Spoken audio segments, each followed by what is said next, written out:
Alô, vocês que estão chegando, sejam muito bem-vindos. Eu quero dizer que eu estou com saudade de todos, porque eu fiquei quase 2 semanas sem aparecer por aqui, sem trazer os meus vídeos, porque eu tive um resfriado muito forte. Mas eu prometo, recuperar o tempo e essa semana eu vou estar lançando mais um vídeo, esse mais geral, não focado somente na parte de metodologia e falando sobre um tema de comunicação social. Bem, gente, hoje eu gostaria de falar sobre um tema muito interessante que é uma técnica de pesquisa qualitativa chamada de focus group, ou grupo focal, ou ainda grupo de estudo.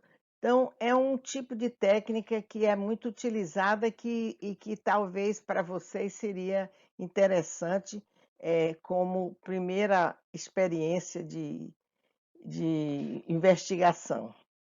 Bem, o que é o Focus Group? Bem, o Focus Groups é uma técnica qualitativa, como eu já disse, de pesquisa, como é a entrevista, como é a observação participante ou não, e ela é capaz de acessar fenômenos subjetivos, né, que são pobremente estudados quando nós utilizamos outros métodos, como, por exemplo, os métodos quantitativos. Então, gente, vamos falar agora como é que a gente usa e por que a gente usa e para que a gente usa o grupo focal. Bem, a primeira possibilidade é provisionalmente, ou seja, se você tem a intenção de fazer uma investigação, mas você não tem muitas informações sobre o seu objeto de investigação, você então vai provisionalmente, previamente, colher dados, fazendo um grupo focal, para você ter maior conhecimento sobre esse ente que será investigado. E assim você terá mais confiança, mais segurança para responder às hipóteses, que são exatamente as perguntas que você formula em resposta à tese que você criou sobre como esse objeto se comporta. E a outra possibilidade é posterior, quando você já realizou, por exemplo, um estudo quantitativo, não é? Realizou um survey, por exemplo, e aí você tem os quantitativos, mas você carece de verificar alguns pontos sensíveis que precisam ser esclarecidos para que você possa ter um trabalho mais profícuo, mais aprofundado. Então, aí você utiliza uma técnica qualitativa e o focus group entra aí nesse rol. Agora, como é que se caracteriza esse tipo de investigação, essa técnica? Ela facilita muito a aplicação, exatamente, e a obtenção desses dados que são muito subjetivos, às vezes coisas que têm a ver com a sensibilidade das pessoas, que emocionam muitas vezes as pessoas. Então, é muito fácil, muitas vezes você vai fazer uma entrevista e há uma certa reserva por parte do entrevistado. E enquanto que você faz essa pergunta num grupo que todas as pessoas vivenciaram aquele problema, por exemplo, então se torna mais fácil você obter esses dados que você precisa capturar, porque as pessoas se abrem mais. E também é um tipo de técnica muito flexível, porque ela pode se ajustar a diferentes formatos de cada estudo que você vai realizar.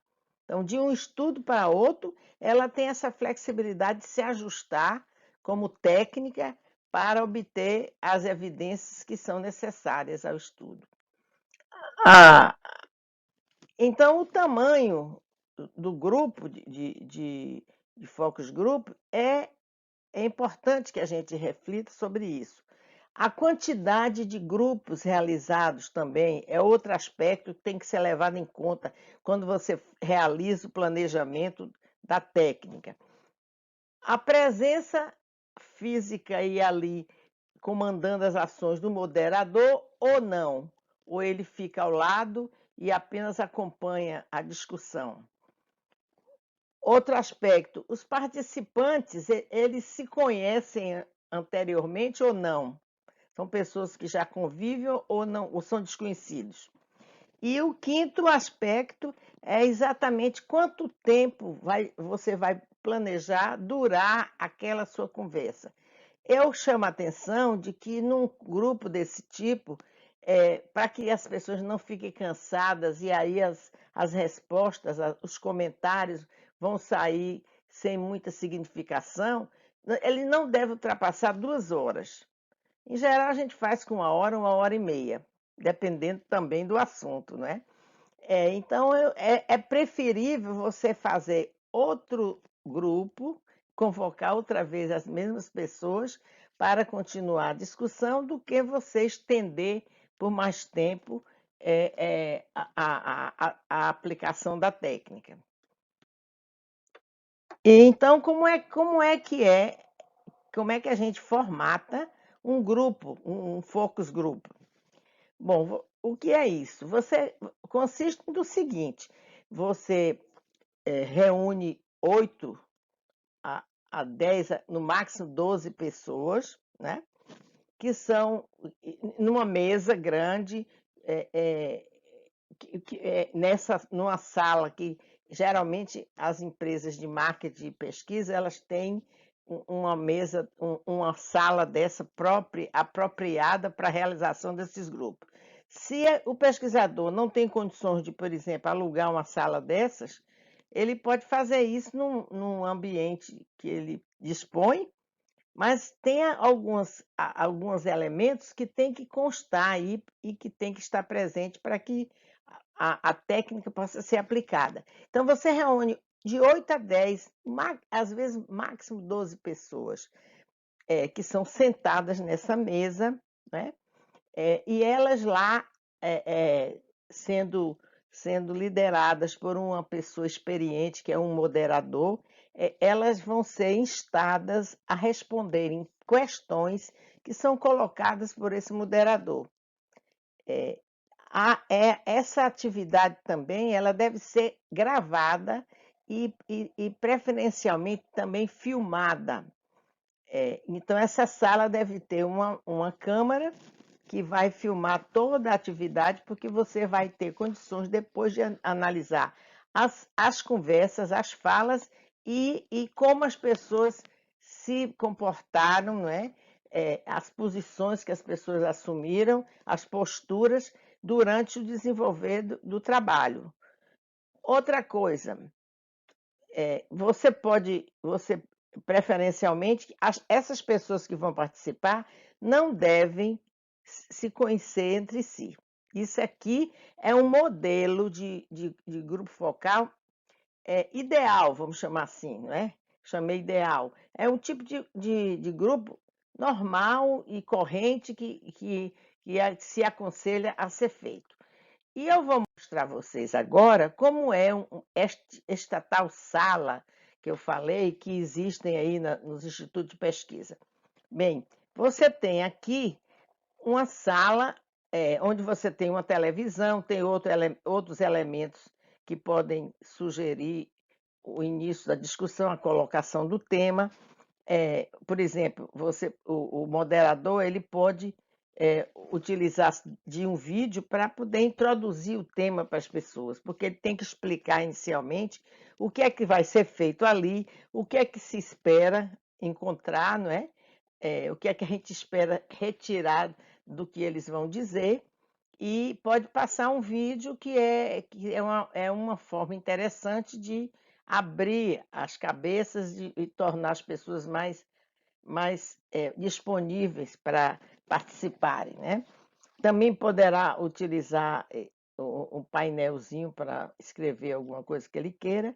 Então, depende muito de como ele planejou realizar aquele trabalho. Agora, vocês notem que há uma câmera aqui que está filmando tudo, e eu também aconselho vocês a utilizarem um gravador aqui no centro da mesa também, porque é mais uma forma de colher as informações que vão ser passadas.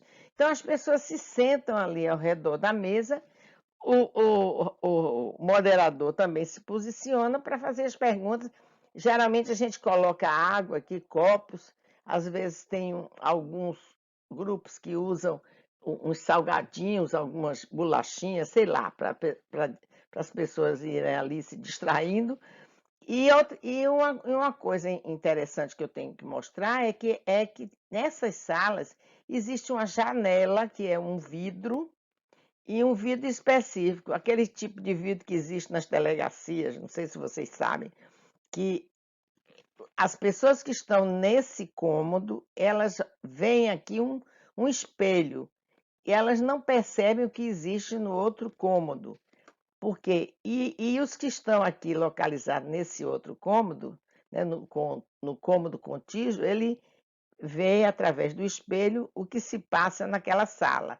E essas pessoas aqui sentadas são também pesquisadores que podem estar lá observando, ajudando, de certa maneira, o moderador na condução e na obtenção dos dados. Então, eles vão escrevendo o que eles veem, algumas observações, e se eles perceberem que é necessário um outro tipo de pergunta ser feita, então eles mandam. Agora a gente manda por WhatsApp para o moderador aquela pergunta que é preciso ser feita, que ele acha que é relevante ser feita. Outra coisa, antes de começar, os participantes devem saber que serão filmados, que serão gravados, porque é uma forma de descontraí-los e de tornar as coisas bem claras. Entenderam? Sim. Então, qual é exatamente o papel desse moderador aí? Quem é esse moderador? Bom, ele deve ser um profissional extremamente experiente, que já realizou vários grupos focais, que tem já uma larga vivência em conduzir esses grupos. E o papel dele é exatamente fazer com que tudo transcorra dentro do figurino, vamos dizer assim. Ele deve garantir que todas as pessoas ali possam se expressar, possam falar, tá? Porque, por exemplo, às vezes existe um participante que é mais falante e que se considera mais líder, então ele começa a falar e monopolizar. E às vezes desvirtua a atividade. Então, o papel do moderador é entrar aí e diminuir um pouco o ímpeto desse participante e garantir que todas as pessoas deem a sua opinião, tá certo? Ou se, por exemplo, houver um fato ali que um se dispõe com o outro porque tem opiniões contrárias, ele está ali para mediar isso, né? E também outra coisa, muitas vezes se começa a falar e começa a se desviar do tema. Então, também é o papel dele trazer para o centro do debate aquilo que é preciso que seja esclarecido, né? Às vezes tem pessoas muito tímidas e ele precisa instigar essas pessoas para que elas também se expressem e deem a sua opinião, tá certo? Então, esse é o papel do moderador. Agora, qual é o desenho desse focus group? O que é que a gente acha que deve ser feito para como é que a gente deve proceder e planejar esse grupo?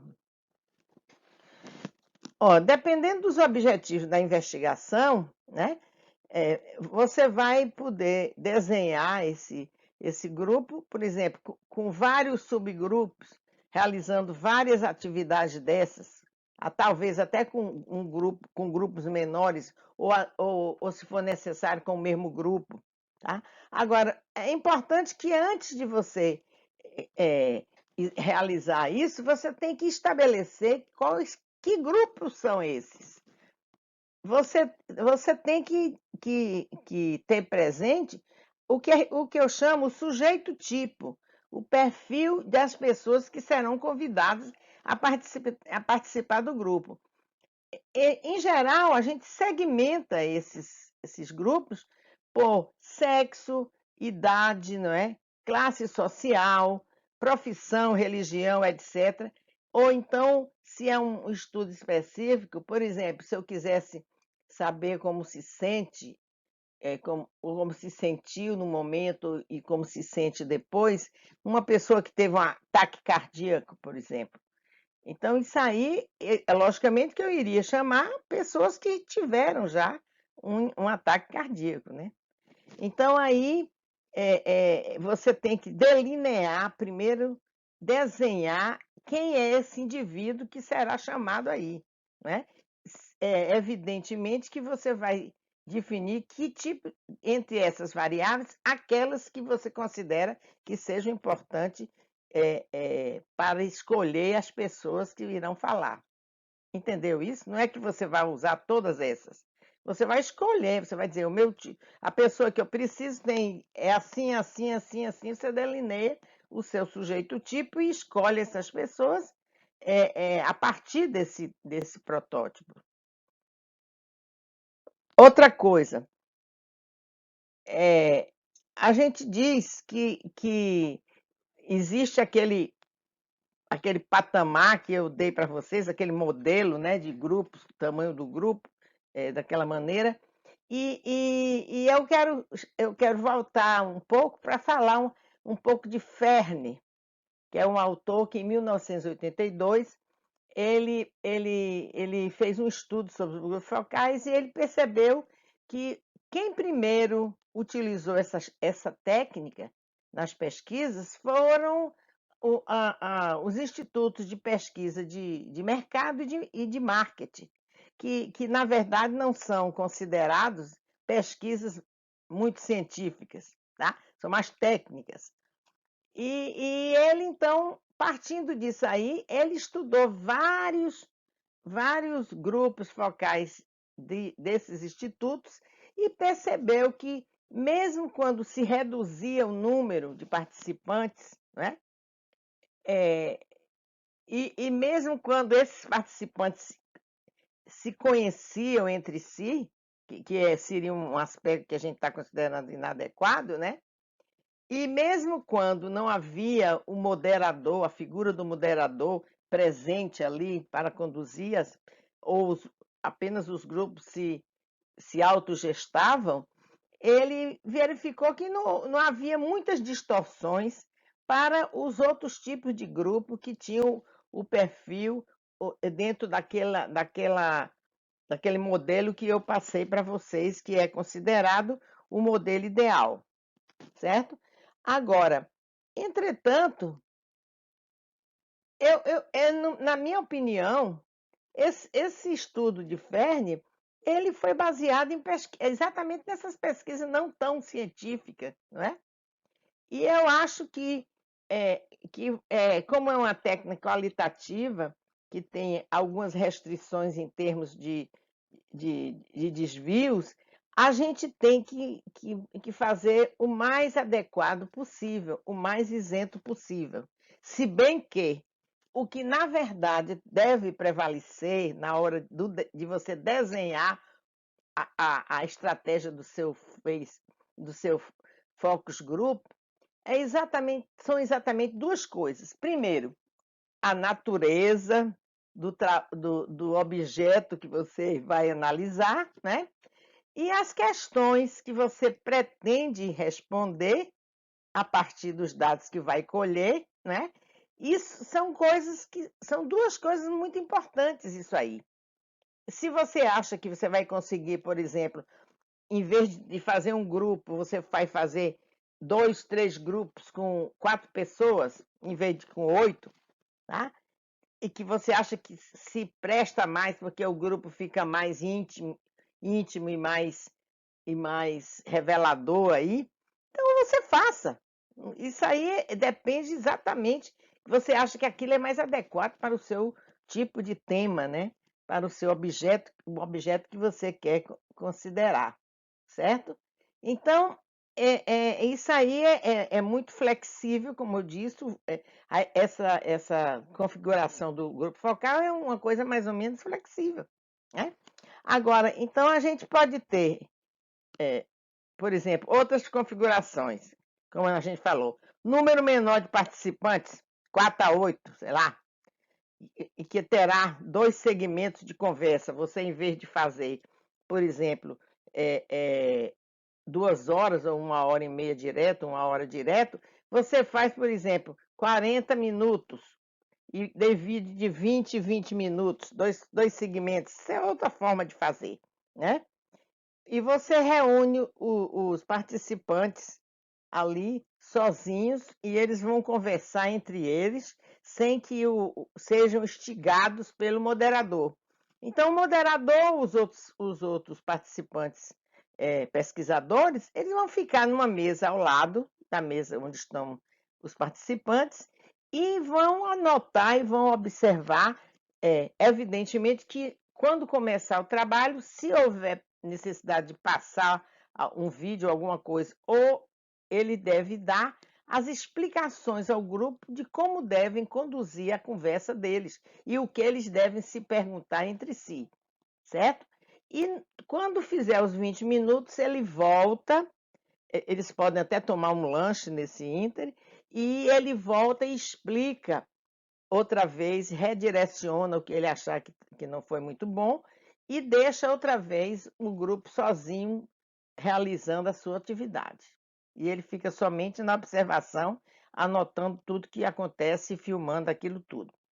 Agora, outra coisa também, os participantes não necessariamente devem ser desconhecidos entre si. Você pode, se tiver 2 pessoas que se conhecem naquele grupo, não tem problema. Também é outro, dentro desse modelo mais flexível, você pode fazer isso, tá certo? Apenas um não vai responder pelo outro.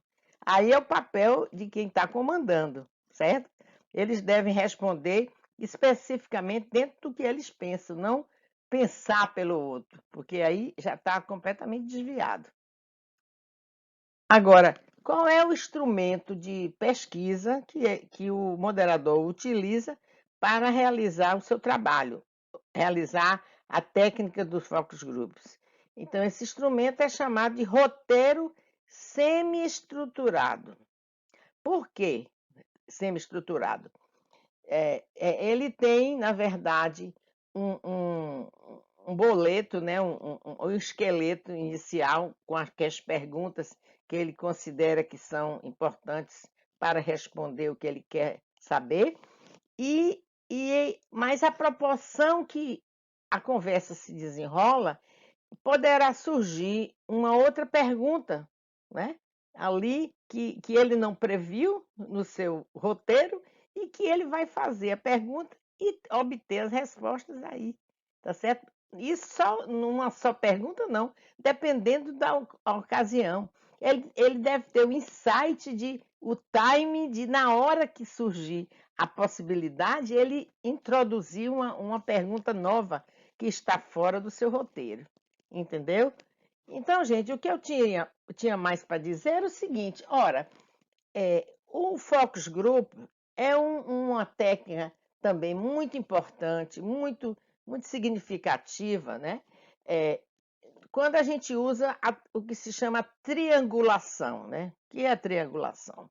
É quando o estudo ele muito, é muito difícil de ser esclarecido, que você precisa de um monte de coisas mais profundas para descobrir. Então, você, em vez de usar somente uma técnica, você faz um mix de técnicas qualitativas e quantitativas, certo? Então, aí você, por exemplo, faz mais de 2 técnicas, pode utilizar, o que é exatamente a triangulação. Então, dependendo do tema de estudo, você pode usar, por exemplo, focus group vezes um survey, que é um estudo quantitativo, versus experimentos que podem ser feitos também, e versus observações, participantes ou versus entrevistas. Então, você vai delinear, na hora de fazer o seu planejamento da investigação, você pode introduzir aí de uma maneira lógica, não é? Justificando por que vocês devem, vocês utilizaram aquele modelo, aquele desenho, certo? E ter dados muito, muito mais significativos. Isso, inclusive, eu até aconselho, pelo menos, usar uma técnica quantitativa e qualitativa para alguém que está fazendo uma tese de doutorado, porque aí é um tema muito mais abrangente, é um tema que, às vezes, uma técnica só não dá conta de se obter as respostas para o que se quer, tá certo? Agora, gente, eu também queria agora pedir para vocês darem aquele like, né? E também se inscreverem no canal, se não se inscreveram, né? E se por favor, vocês conhecerem outras pessoas que se interessam por metodologia, por favor, compartilhem com essas pessoas, convidem-as para vir aqui ao canal, assistir os meus vídeos, porque eu estou aqui exatamente aberta para orientar quem tiver necessidade nesse aspecto da metodologia científica, e eu ficarei muito feliz em poder receber um comentário e responder esse comentário, seja feito aqui no vídeo, ou seja enviado para o meu e-mail, para o meu WhatsApp. Vocês terão aqui embaixo todos esses elementos aí, tá bom? Que vocês podem utilizar. Então, muito obrigado por terem chegado até o final, porque isso também, quem ficou, teve uma visão melhor do que eu quis dizer. E outra coisa importante, eu vou deixar no meu site, que é www.metodologiaamigável.com, um artigo referente aos grupos focais, onde vocês podem ter mais informações, muito mais informações sobre essa técnica, certo? Que na verdade o vídeo não, a gente não pode se estender muito e às vezes fica alguma coisa por dizer. Então, muito obrigada e até a próxima.